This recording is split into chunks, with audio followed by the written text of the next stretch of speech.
मैं हर रात एक 14 साल लड़का घर ले आती क्योंकि बड़ी उम्र के मर्दों से मैं तंग आ चुकी थी। एक रोज अपने ड्राइवर को साथ लेकर निकली और रात के 12 बजे सड़क से एक 14 साल लड़के को पकड़कर घर ले आई। उसने शोर मचाया पर मैंने कमरे में अंधेरा कर दिया। मगर सुबह आंख खुली तो होश उड़ गए क्योंकि वो कोई और नहीं बल्कि मेरा। कौन कहता है सिर्फ मर्द ही कम उम्र लड़कियों की ख्वाहिश रखते हैं। मैं एक 40 साल औरत होकर भी कम उम्र लड़कों पर मरती थी। शायद ये मेरी नफ्सियात थी। लड़कपन से जवानी में कदम रखने वाले लड़कों में मुझे अट्रैक्शन महसूस होती थी। मैं जब किसी 14-15 साल लड़के को देखती, सर से पांव तक उसका एक्सरे करती। मेरे पास बेतहाशा दौलत थी। मेरा शीश महल जैसा बंगला पूरी कॉलोनी में सबसे खूबसूरत बना हुआ था। मेरे पोर्च पर 4 गाड़ियां बैक वक्त खड़ी रहती थी। 4 ही अलग अलग ड्राइवर सफेद वर्दी पहने अलर्ट रहते थे। मैं दौलत में किस्मत की धनी थी। जिस चीज पर हाथ रख देती वो मेरी दस्तरस में हो जाती। मेरे लिए हर चीज बिकाऊ माल थी जिसे मैं खरीद सकती थी। मैं तकरीबन 40 साल की होने वाली थी। इस उम्र में औरत का यौवन ढलने लगता है। वो जवानी से बुढ़ापे में कदम रखने लगती है। उसके बालों में भी चांदी सी उतरने लगती है। उसके जज्बात बदलने लगते हैं। लेकिन मेरे साथ ऐसा कुछ नहीं था। मुझे लगता था मैं कम उम्र जवान लड़की हूं। मेरी सोच आज भी उन लड़कियों जैसी थी जो नौखेज कली होती हैं। मैंने खुद को बहुत मेंटेन रखा हुआ था। बंगले के बेसमेंट में एक मखसूस जगह थी जहां मैं रोज ट्रैक सूट पहने वर्जिश करती थी। मेरे लंबी कमर तक झूलते बालों में बहुत हिफाजत करती थी। जब किसी महफिल में लोग मुझे ये कहते कि आरज़ू तुम तो अब भी 26 की लगती हो, तो मेरी खुशी की इंतहा न रहती, क्योंकि ये सब सुनने के लिए ही तो मैं खुद को जाज़िब नज़र बनाकर रखा हुआ था। मेरी नजरें हर महफिल में जवान लड़कों की तरफ ही तवाफ करती रहती। 14 से 18 साल लड़के देखकर न जाने मुझे क्या होने लगता कि दिल बेकाबू होने लगता।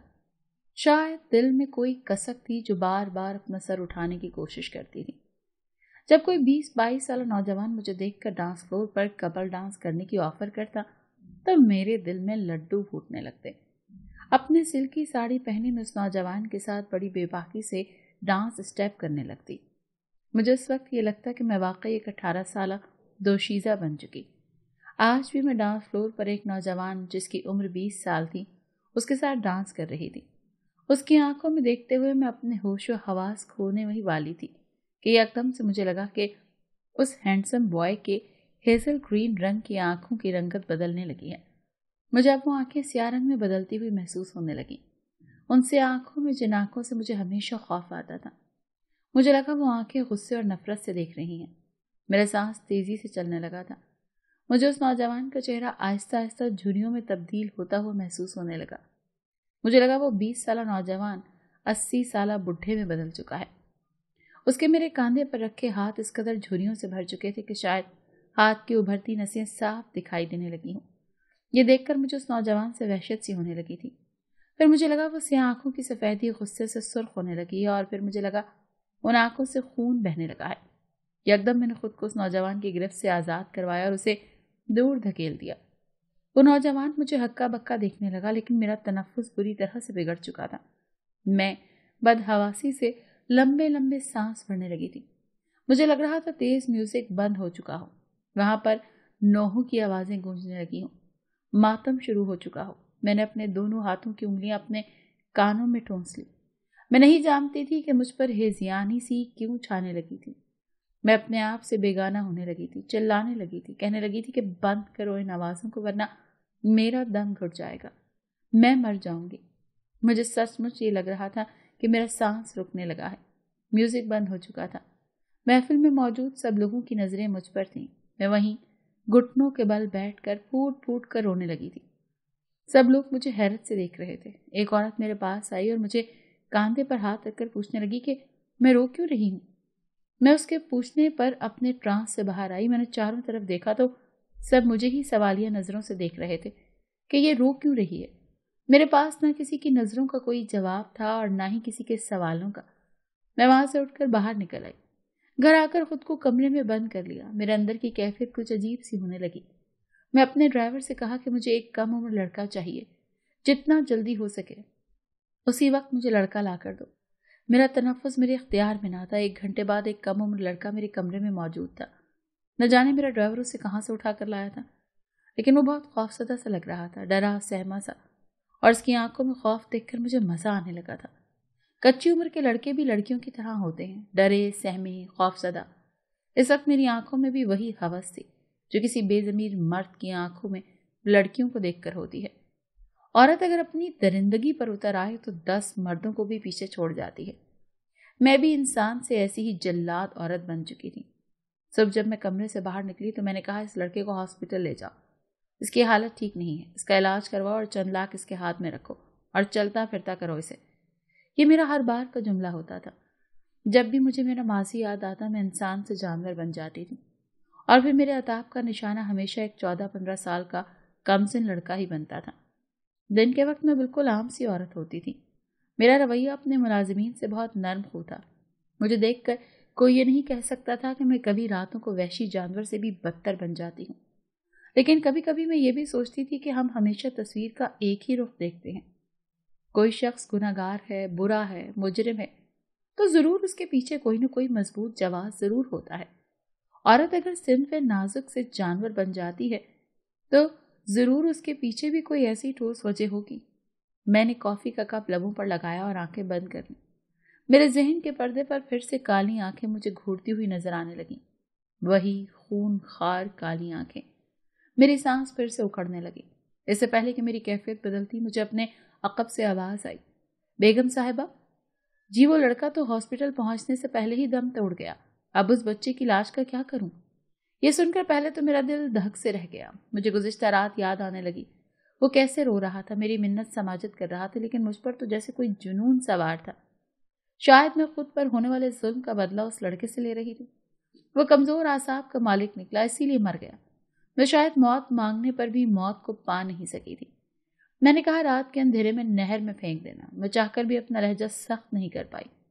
मुझे उस लड़के का चेहरा जब रोता हुआ नजर आता तो मेरी बेचैनी बढ़ने लगती। फिर मुझे याद आने लगा कि मैं 12 साल की थी जब मेरी सौतेली माँ ने मुझे 65 साला बुढ़े से ब्याह दिया था। निकाह तो शायद एक रस्मी रिश्ता था। मेरी सौतेली माँ ने मुझे बेचा था, लाखों में मेरी कीमत वसूल की थी। 12 साल की उम्र में मैं निकाह और शादी जैसे लफ्ज़ से बस इतना ही वाकिफ थी कि मैं अपनी बेजान खिलौने वाली गुड़िया की तरह लाल लहंगा पहनूंगी और गुड्डे जैसे दूल्हे के साथ उसके घर चली जाऊंगी, जहां मुझे ढेर सारे नए कपड़े पहनने को मिलेंगे, मेकअप भी करूंगी, और बस। 12 साल लड़की तो ऐसी ही सोच रखती है। उसका जहन तो हर किस्म के गंदे ख्यालात से आरी होता है। मैं बचपन से अपनी गुड़िया की तो शादी करती आई थी। मेरी सौतेली माँ ने मेरे अंगूठे पर स्याही लगाई और निकाहनामे पर मेरा अंगूठा छाप दिया। मैं नहीं जानती थी कि वो पैंट कोट पहने सफ़ेद बालों वाला मेरा शौहर है। मुझे तो बस ये सुकून था कि मैं अपनी सौतेली माँ की मार से बच गई हूँ। वो मुझे रोज जरा जरा सी बात पर मारती थी, लेकिन ये नहीं मालूम था कि जो जुल्म मैं अब सहने जा रही हूँ वो उस मार से कहीं ज्यादा है। मुझे लगा, मैं उस बुढ़े शख्स को देखकर सोचा कि शायद ये मेरे गुड्डे का दादा है। मैं उसके घर जाऊंगी तो वहां मेरी ही उम्र का मेरा गुड्डा भी होगा। उसके साथ मैं खूब खेला करूंगी। मैं 12 साल की प्यारी सी बच्ची थी, खुद भी किसी मोमी गुड़िया जैसी थी और वैसी ही लगती थी। जब मैंने बाहर खड़ी बड़ी सी गाड़ी देखी तो हैरान सी रह गई और बड़ी खुशी खुशी गाड़ी की पिछली नशिस्त पर बैठ गई। गाड़ी जब एक बंगले के बाहर खड़ी हुई तो मेरी आंखें वो हसीन महल देखकर चुंदिया गई थी। मैंने अपने बराबर बैठे उस बड़े मियाँ से मुस्कुराते हुए पूछा, ये आपका घर है? कहने लगे, हाँ, मेरा भी और तुम्हारा भी। मैं खुश हो गई। चंद दिन तक तो मैं बड़ी खुश खुश उस महल नुमा घर में रहती। मेरे कहने पर मुझे उस बड़े मियाँ ने बड़े से लॉन में झूला भी लगवा दिया। मेरे ढेर सारे खिलौने भी दिए। वहाँ मेरी खुराक का भी खास ख्याल रखा जाता। रोज फ्रेश फलों का जूस दिया जाता। खाना पीना हर चीज का ख्याल रखा जाता। चंद माह में ही मेरी सेहत अच्छी हो गई। जब एक रात उस बड़े मियाँ ने मुझे एक खूबसूरत सी फ्रॉक ला कर दी। रात को जब मैं अपने कमरे में जाने लगी तो मेरा हाथ पकड़कर मुझे अपने कमरे में ले गए। जब उन्होंने कमरे का दरवाजा बंद किया तो मेरा दिल अजीब अंदाज से धड़का था। हालांकि उस वक्त मुझे किसी बात का इल्म न था कि वो मेरे साथ क्या बर्ताव करेगा, लेकिन एक फितरी सी बात थी, उस शख्स की नजरों से मुझे पहली बार खौफ महसूस हुआ था। इतना खौफ कि मैं डर सहम सी गई थी। मेरी वो रात मुझ पर बड़ा अजाब बनकर नाजिल हुई थी। उस बुढ़े ने मेरी कम उम्री का भी लिहाज नहीं किया था। اس کے بعد تو مجھے اس شخص سے شدید قسم کی نفرت سی محسوس ہونے لگی۔ جب اس کی سیاہ آنکھیں سرخ ہوتی، اس کے جھریوں بھرے ہاتھ میری جانب سفاکی سے بڑھتے تو میں ڈر کے مارے سہم سی جاتی۔ میرا وجود لرز جاتا۔ میں کم سن بے بس سی بچی تھی، لیکن مجھ پر اس شخص نے رحم نہیں کھایا۔ میں نے کم عمری میں مرد کا ایسا گھناؤنا روپ دیکھا تھا کہ مجھے مردوں سے خوف سا محسوس ہونے لگا تھا۔ جیسے ہی رات کا اندھیرا چھانے لگتا، مجھے لگتا یہ رات کسی کالے ناگ کی طرح مجھے نگل لے گی۔ میرے لیے ہر رات اذیت ناک تھی۔ میں بیمار رہنے لگی تھی۔ پہلی بار جب مجھے ایک لیڈی ڈاکٹر نے چیک کیا تو اس بڈھے درندے نما شوہر سے کہنے لگی، آپ کو شرم نہیں آتی اتنی کم عمر لڑکی سے شادی کرتے ہوئے اور اسے سفاکی کا نشانہ بناتے ہوئے؟ یہ بچی اب اس قابل بھی نہیں کہ اولاد ہی پیدا کر سکے۔ وقت یوں ہی گزرنے لگا تھا۔ میری عمر بھی بڑھنے لگی تھی۔ میں جب 22 سال کی ہو گئی تو وہ شخص 75 کا ہو چکا تھا، لیکن مجھ سے میرا سب کچھ چھین چکا تھا، یہاں تک کہ میں اولاد پیدا کرنے کے قابل بھی نہ رہی تھی۔ وہ اب بہت زیادہ بیمار رہنے لگا تھا۔ اسے نہ جانے کس بات کا ڈر تھا کہ مرنے سے پہلے اس نے اپنی ساری جائیداد اپنے چھوٹے بھائی کے نام کر دی اور کہا کہ اس کے مرنے کے بعد وہ مجھ سے شادی کر لے۔ اس کا چھوٹا بھائی بھی 70 سال کا تھا۔ شوہر کے مرنے کے بعد اس کے چھوٹے بھائی نے مجھ سے زبردستی نکاح کر لیا۔ اس نے تب تک مجھے کمرے میں قید رکھا جب تک میں نے اس سے نکاح نہ کر لیا۔ وہ بھی اپنے بڑے بھائی جیسا ہی تھا۔ وہ بھی 90 سال کی عمر میں مرا تھا اور میں اس وقت 40 کا ہنسا کراس کر چکی تھی۔ آج میرے پاس سب کچھ تھا، دھن، دولت، روپیہ، پیسہ۔ میں ہر سیاہ سفید کی مالک تھی، لیکن میں نے ایک عمر ایسے نفسیاتی مردوں کے ساتھ گزاری تھی جنہیں کم عمر لڑکیوں کی خواہش تھی۔ میرے اندر بھی ایسی ہی خواہشات شاید منتقل ہو چکی تھی۔ مجھے بڈھے اور عمر رسیدہ مردوں کو دیکھ کر نفرت کے جذبات ابھرنے لگتے تھے۔ جی چاہتا تھا ان کا منہ نوچ لوں، ان کا گلا دبا دوں۔ کم عمر لڑکے دیکھ کر، ان کی معصومیت دیکھ کر مجھے اپنا آپ یاد آنے لگتا۔ میرا جی چاہتا خود پر ہونے والی زیادتی کا بدلہ میں اس کم عمر لڑکوں سے لوں۔ جب میرے اندر بدلے اور نفرت کی آگ لگتی تو میں یہی کرتی۔ 14-15 سالہ لڑکے میرا ڈرائیور مجھے لا کر دیتا تھا، جس کو میں اچھا خاصا معاوضہ بھی ادا کرتی تھی، اور پھر ان لڑکوں کی آنکھوں میں خوف دیکھ کر ان کے ساتھ ویسے ہی سفاکی والا برتاؤ کرتی جیسا میرے ساتھ کیا گیا تھا۔ مجھے لگتا ہے میں اس کمزور مرد سے اپنا بدلہ لے رہی ہوں، لیکن ایک بار جو کچھ میرے ساتھ ہوا اس نے مجھے عمر بھر رونے پر مجبور کر دیا۔ ایک بار مجھ پر پھر سے ایسا ہی جنون سوار ہوا تو میں خود ڈرائیور کے ساتھ باہر نکل گئی۔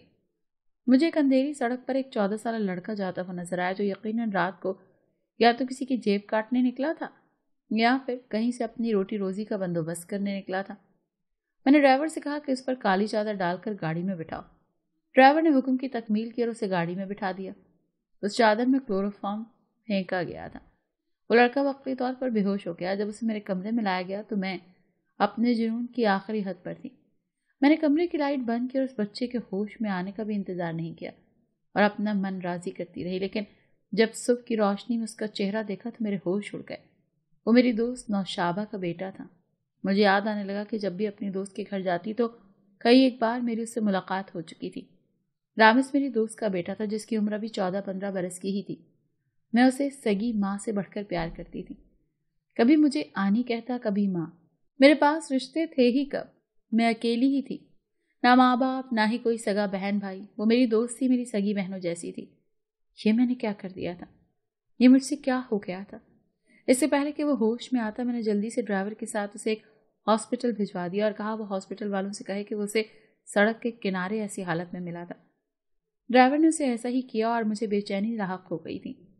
صبح ہی صبح مجھے میری دوست کا روتے ہوئے فون آیا کہ رات کو رامس اپنے دوست کے گھر سے واپس آ رہا تھا کہ گاڑی خراب ہو گئی۔